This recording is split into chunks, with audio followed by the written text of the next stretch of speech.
আপনার নামে গুজব কারা রটায় জানেন? যাদের নিজের জীবনে কোনো কাজ নেই। মাথায় রাখবেন, সুখী মানুষরা কখনো অন্য কাউকে নিয়ে চর্চা করে না। যারা নিজের ব্যক্তিগত জীবনে অসুখী তারাই অন্য কাউকে নিয়ে চর্চা করে, তারাই অন্য কারোর নামে গুজব রটায়। গুজব ব্যাপারটা কেমন বলুন তো? চাইনিজ হুইসপারের মতন। চাইনিজ হুইসপার কি? আপনি কাউকে কানে কানে কিছু একটা বললেন, সে আরেকজনকে কানে কানে বলল, সে আরেকজনকে বলল, সে আরেকজনকে বলল।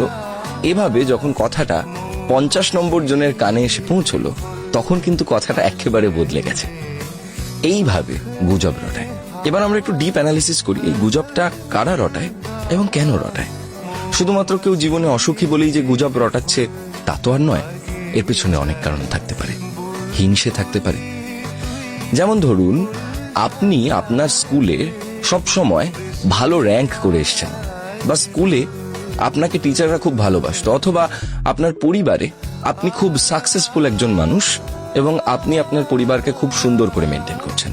অন্যদিকে এমন একজন ছেলে বা মেয়ে যে হয়তো স্কুলে আপনারই কম্পিটিটর, আপনাকে কম্পিটিটর হিসেবে নিত, সে হয়তো ভাবতো যে সে আপনার থেকে পড়াশোনায় অনেক ভালো, কিন্তু সে সেই জায়গাটা পাচ্ছে না। সে ডিজার্ভ করে, কিন্তু তার ডিজার্ভ করা জায়গাটা আপনি নিয়ে নিচ্ছেন। এই যে তার মনের মধ্যে যে চলতে শুরু করে যে ও বোধহয় আমি যেই জায়গাটা ডিজার্ভ করি সেই জায়গাটা পেয়ে যাচ্ছে, এখান থেকে মনের মধ্যে হিংসে তৈরি হয়। এই হিংসের থেকে সে কি করে, তার মনের ভেতরের যে চাপা রাগ, যে অভিমান, তার যে খিদে ডিজায়ার্ড জায়গায় পৌঁছানোর, সেখান থেকে সে আপনার নামে কিছু একটা বলে দেয়। ও তো ওই স্কুলের স্যারকে বেশি চাটতো, তাই জন্য স্যার ওকে বেশি নাম্বার দিয়েছে। ও তো স্যারের কাছে প্রাইভেট টিউশনে পড়তো, তাই বেশি নাম্বার দিয়েছে। অফিসে ওই দেখ, বসের পা চেটে আজকে প্রমোশন। হ্যালো বন্ধুরা, আজ আমি অনেক্সবেট নামে একটি অ্যাপ সম্পর্কে বলেছি, যেটি সবচেয়ে বিশ্বস্ত। বিখ্যাত পিএসজি ও সিরিয়া এ এখানে স্পন্সর। এশিয়া কাপ চলছে, এটাই ক্রিকেট প্রেমীদের জন্য দুর্দান্ত সুযোগ। এখানে সমস্ত ক্রিকেট, ফুটবল ও অন্যান্য ম্যাচের ফলাফল এবং ম্যাচটি লাইভ দেখতে পারবে ও স্কোরের ভবিষ্যৎবাণী করে নগদ জিততে পারবে, কোন দল জিতবে, কত রান করবে ইত্যাদি। এছাড়াও এখানে রয়েছে বর্তমানে বিখ্যাত চিকেন রোড ও ক্রাশ গেম সহ বিভিন্ন ধরনের গেমস, যেগুলো খেলে রয়েছে খুব সহজের অর্থ জেতার সম্ভাবনা। তোমরা কি নতুন? তাহলে মাত্র 300 টাকা দিয়ে তোমরা এখানে খেলা শুরু করতে পারো। বিএমডব্লিউ গাড়ি, আইফোন, ল্যাপটপ, অন্যান্য পুরস্কার রয়েছে প্রত্যেক দিন। তবে আমার সাবস্ক্রাইবরা রেজিস্ট্রেশন করার সময় আমার প্রচার কোড গৌরবান ব্যবহার করলে প্রথমবার জমাতে 12,000 টাকা পর্যন্ত ফ্রি স্পিন। পেটিএম, ব্যাংক, বিকাশ, নগদ, রকেট এবং অন্যান্য সহজ পদ্ধতির মাধ্যমে 1 মিনিটে জেতা রাশি তুলে নিতে পারবে। আমি অনেকদিন ধরে এটি ব্যবহার করছি, তুমিও ব্যবহার করতে পারো। তাহলে আর দেরি কিসের? গুগলে অনেক্সবেট লিখে সার্চ করো আর প্রথম লিঙ্কে ক্লিক করে আমার দেওয়া প্রোমো কোড গৌরবান ব্যবহার করে রেজিস্টার করো আর বোনাস পাও। পেয়েছে। খেয়াল করে দেখবেন, যখনই কোনো মানুষ জীবনে সাকসেসফুল হন, আমরা কোনো একটা অজুহাত বসিয়ে দিই তার সাকসেসের পিছনে। কেউ প্রমোশন পেয়েছে, ও বোধহয় 5 প্রমোশন পেয়েছে। সে সিনেমায় চান্স পেয়েছে, ও বোধহয় পলিটিক্স করেই চান্স পেয়েছে। হ্যাঁ ঠিক, এটা আমরা চারপাশে প্রচুর পরিমাণে এখন দেখতে পাই, কিন্তু তার মানে তো এটা নয় যে এটা সবসময় সত্যি। আমরা অনেক সময় কোনো একজন মানুষকে না জেনে তার ব্যাপারে কথা বলতে ভালোবাসি, তার কারণ আমরা অন্যের জীবন নিয়ে অনেক বেশি ইন্টারেস্টেড রাদার নিজের জীবনকে নিয়ে।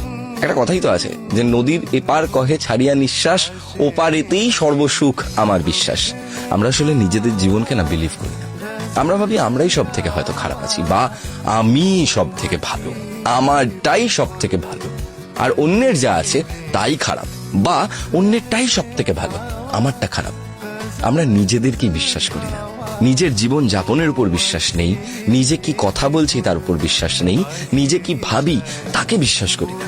নিজের প্রতি বিশ্বাস ছোটবেলা থেকেই আমাদের ধীরে ধীরে করে কমতে থাকে। কখনো পরিবারের মাধ্যমে, কখনো সমাজ আমাদেরকে নিজেদের প্রতি না বিশ্বাস করতে বাধ্য করে। আমাদের কনফিডেন্স লেভেল আমাদের সমাজ, আমাদের পরিবার, আমাদের বন্ধু বান্ধব এবং আমাদের সার্কামস্টেন্সের জন্য কমতে থাকে। আর বিশেষ করে সোশ্যাল মিডিয়া, যখন সোশ্যাল মিডিয়ায় কাউকে দেখি যে সে খুব সুন্দর একটা জীবন কাটাচ্ছে, মনে মনে ভাবি সে হয়তো কারোর পা চেটে বা কোনো 2 নম্বরই করে বা রাজনীতি করে সে এগুলো করছে। রাইট? দেখবেন, যিনি একটুখানি পরিচিত মানুষ, তাকে নিয়ে একটা কিছু বলে দিতে আমাদের খুব একটা গায়ে লাগে না, তার কারণ আমরা জানি যে তিনি তো আর আমাকে কিছু বলবেন না, আমি তাকে নিয়ে কিছু একটা বলেই দিতে পারি। কারণ তিনি যদি আমাকে নিয়ে কিছু বলেন তাহলে তো আমি ফুটেজ পেয়ে যাব, এই ভয়ে তিনি আমাকে নিয়ে কিছু বলবেন না। আসলে আমরা না সবসময় ভাবি যে আমাদের জীবনটাই পারফেক্ট। অন্য কেউ কোন রাস্তা দিয়ে হাঁটছে, আমরা তার রাস্তাটার দিকে কখনো ফিরে তাকাই না। একটা মানুষ খুব জোরে গাড়ি চালিয়ে যাচ্ছে, তাকে আমরা বলছি ছাপড়ির মতো গাড়ি চালাচ্ছে। হতেই তো পারে সে হসপিটালে যাচ্ছে, তার মা হয়তো শেষ নিঃশ্বাস ত্যাগ করবে। আমরা কি জানি তার জীবন কিভাবে চলছে? একটা মেয়ে মাথায় তেল মেখে আসে, তার তেলের গন্ধ বেরোয় চুল থেকে, আমরা বলি গেয়েও তুই একটা। আমরা হয়তো জানি না যে ওর হয়তো শ্যাম্পুটা করার বা শ্যাম্পুটা কেনার পয়সা নেই, ওর কাছে সেই টাকাটা নেই যে ও আমাদের মতন তোমার মতন রোজ একটা দামি শ্যাম্পু মেখে আসবে। হয়তো ওর পারিবারিক কন্ডিশন ওরকম চলছে এই মুহূর্তে। We don't know. জানো তো, আমরা কারোর জুতোটা নিজেদের পায়ে গলিয়ে কোনোদিনও দেখি না। যেহেতু অন্যের জুতো নিজেদের পায়ে গলিয়ে দেখি না, তাই জন্য অন্যকে নিয়ে কথা বলতে আমাদের খুব সহজ বোধ হয়। আমরা ভাবি এই কারণেই বোধহয় ও এটা করছে। আরে একবার তার জীবনটা কাটিয়ে দেখো, একবার যদি তার জীবনটা কাটাও তাহলে বুঝতে পারবে যে সে কোন পথ দিয়ে হেঁটে যাচ্ছে। বিশেষ করে তুমি যদি একটা কোনো ছোট্ট ভুল করো, দেখবে তোমাকে নিয়ে 10 রকমের কথা হবে। সেটা পরিবারে হতে পারে, অফিসে হতে পারে, বন্ধুদের মধ্যে হতে পারে। শুধু একটা ছোট ভুল করো, তুমি একটা ছোট ভুল করে ফেলেছো, এবার সবাই তোমাকে বলছে যে তুমি বোধহয় সমস্ত দিক থেকে খারাপ। এমন এমন লোক তোমাকে নিয়ে বলবে তোর তো চরিত্রই খারাপ। আরে সেই লোকটা তোমার সাথে কোনোদিনও বন্ধুত্বই করেনি, সেই লোকটা তোমার সঙ্গে কোনোদিনও কথাই বলেনি, সেই লোকটা তোমাকে জানেই না। সে হয়তো কোনো একটা দিক শুনে তোমাকে বলছে যে তুমি ভুল, তুমি খারাপ, তোমার থেকে নিকৃষ্ট মানের ব্যক্তি এই পৃথিবীতে আর কেউ নেই। শোনো, এই যে ঘটনাগুলো, সমাজ বারবার তোমাকে নিয়ে, তোমার মতো অতীতে এমন বহু মানুষকে নিয়ে বহু কেচ্ছা রটিয়েছে, বহু কথা রটিয়েছে। তা বলে তোমার জীবনের সত্যিটা কিন্তু বদলে যায় না। তোমাকে নিয়ে যে যা ইচ্ছা বল, মাথায় রাখবে এই সমস্ত গুজবের পিছনে মেইন প্রবলেম হচ্ছে কিন্তু তুমি। তোমার যদি নিজের প্রতি কনফিডেন্স না থাকে, তোমার যদি নিজের প্রতি আস্থা না থাকে, নিজের জীবন যাপনের উপর ভরসা না থাকে, তাহলে তোমাকে হিলিয়ে দেওয়া খুব সহজ। তোমার নিজের জীবনের প্রতি কোনো আস্থা নেই, তুমি কি কথা বলছো সেটার প্রতি তোমার কোনো ভরসা নেই। আমি যদি তোমায় বলি যে তুমি মিথ্যে কথা বলছো, তাহলে তুমি প্রমাণ করতে পারবে না। কিন্তু তুমি কি বলছো সেটার উপর যদি তোমার পুরোপুরি ভরসা থাকে, তাহলে আমি যদি তোমাকে কিছু বলি না, হয় তুমি আমাকে উত্তর করবে না, কারণ তুমি সেই ম্যাচুরিটি লেভেলে পৌঁছে গেছো যে এই মানুষটাকে উত্তর করার কোনো মানে হয় না, কারণ এই লোকটাই তো মূর্খ, এ তো জানেই না আমি কোন পথ দিয়ে যাচ্ছি, এ না জেনেই আমাকে কত কিছু বলে দিল। হাসো তাদের দেখে, অ্যাভয়েড করে চলে যাও। আর যদি উত্তর দিতেই হয়, তাহলে নিজের শিক্ষা, নিজের বেড়ে ওঠা এবং নিজের কনফিডেন্সের সাথে উত্তর দাও, প্রমাণ সহ উত্তর দাও। মানুষ তোমাকে নিয়ে অনেক কিছু বলতে পারে, সবাইকে যদি উত্তর করতে যাও, সমস্ত গুজবকে যদি মিথ্যে প্রমাণ করতে যাও, তাহলে নিজের জীবনটা আর বাঁচা হবে না। এই জীবনটা একবারই পেয়েছো, এই জীবনটাকে বাঁচো, কনফিডেন্সের সাথে বাঁচো। অনেকেই অনেক কথা বলবে, জীবনে যত উপর দিকে উঠবে তত তোমাকে নিয়ে কথা হবে। তুমি যদি জীবনে কিছু না করো, তাহলে তোমাকে নিয়ে কথা হবে না। তুমি জীবনে কিছু করলেই তোমাকে নিয়ে কথা হবে।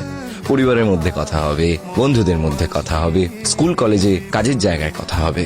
আপাত জনতা তোমাকে নিয়ে কথা বলবে, বলুক না। যে বলছে সে যদি বলে আনন্দ পায়, তাকে বলতে দাও। তুমি তোমার কাজ করে আনন্দ পাও, কারণ মাথায় রেখো কর্মই তোমার পরিচয়।